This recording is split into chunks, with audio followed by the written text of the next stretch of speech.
Hello, everybody. Welcome to the Trading with Ashley show.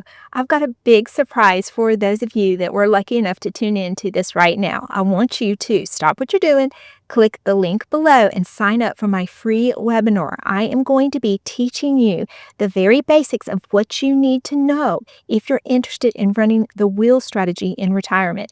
In fact, that's how I got started in this whole trading thing. I decided to learn about selling options, and then I started outperforming what I was taking home from my job in corporate America as an executive. And then I decided that I would actually teach how to do this because I was able to illustrate it in a way that people were able to grasp it. So if you want to be exposed or just see what my teaching style is about, then make sure you are at the webinar this Sunday. I am going to be announcing something very exciting that will help you make some money. It's a surprise, but you have to be at the webinar to hear about it. So click that link below, sign up, and then I will see you on Sunday. Now, for those of you that came here to learn all about how we repair from a covered call that has blown through our strike price. Now, I knew that this was on the horizon. I had actually done a video a few days ago talking about that we're back in covered call season where things are heading up and you are going to want to take advantage of that premium and maybe even the call away. If you were fortunate enough to buy some of these stocks really low in the last few months, then you're at a point with a lot of them that you can start selling covered calls.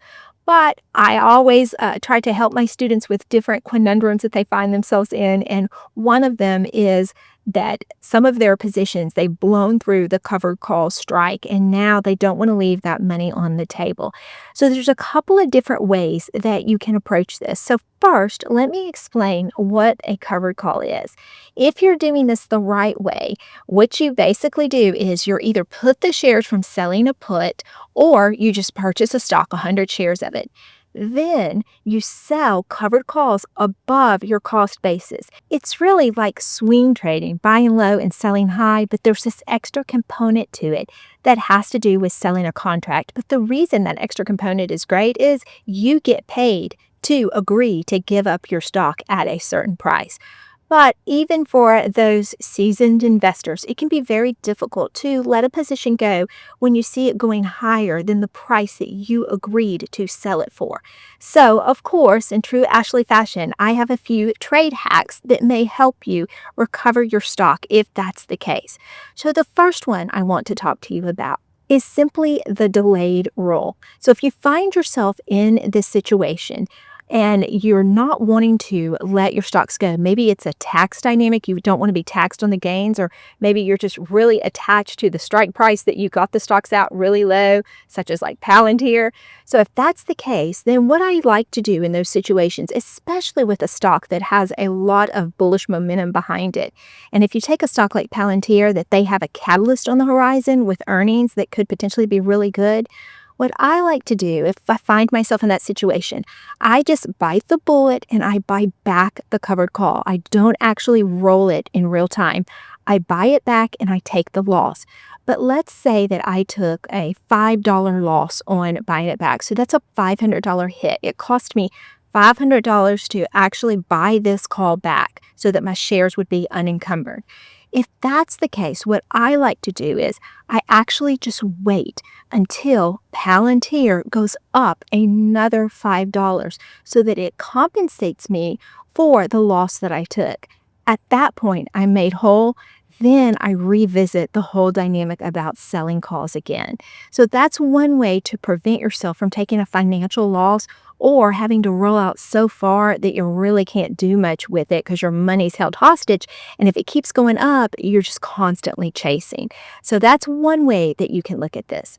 The second hack that I like to do with covered calls is if you have a situation where it's blown through your strike price and you want to roll your position up and out and you decide to do that, no problem.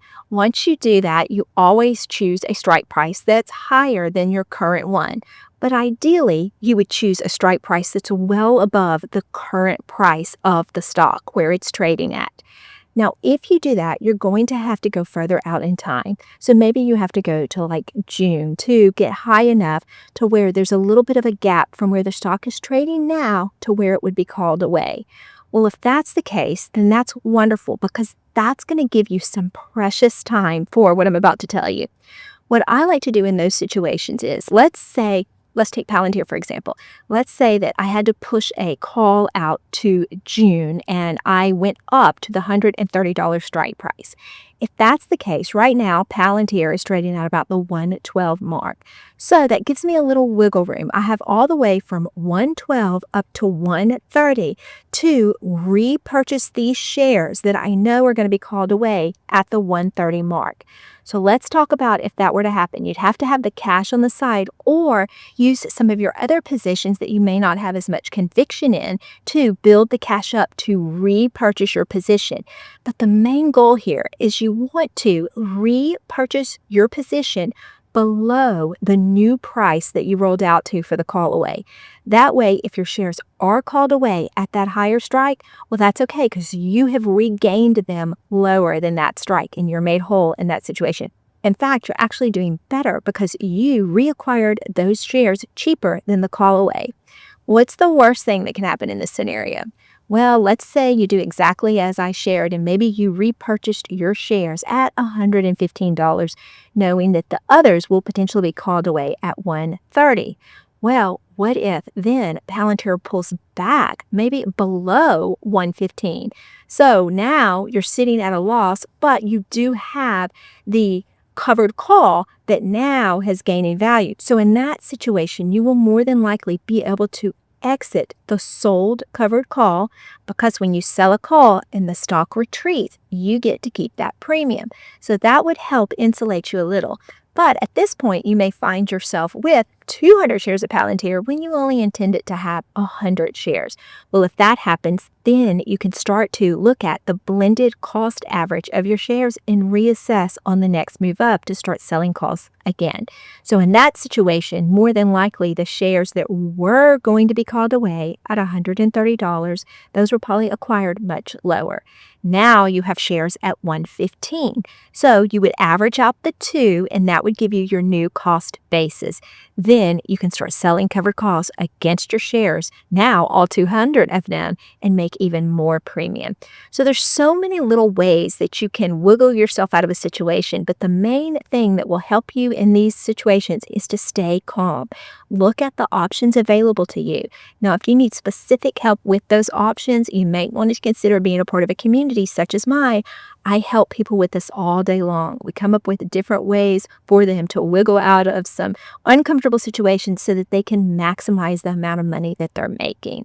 Remember, if you're with me trading with Ashley, there is no trader left behind. And if you want a little bit more information and insight into how I teach, be sure to be at my webinar. Don't forget to sign up. There is limited spots. I cannot wait to personally meet you. I really love connecting with all of you. I hope you all have a wonderful weekend.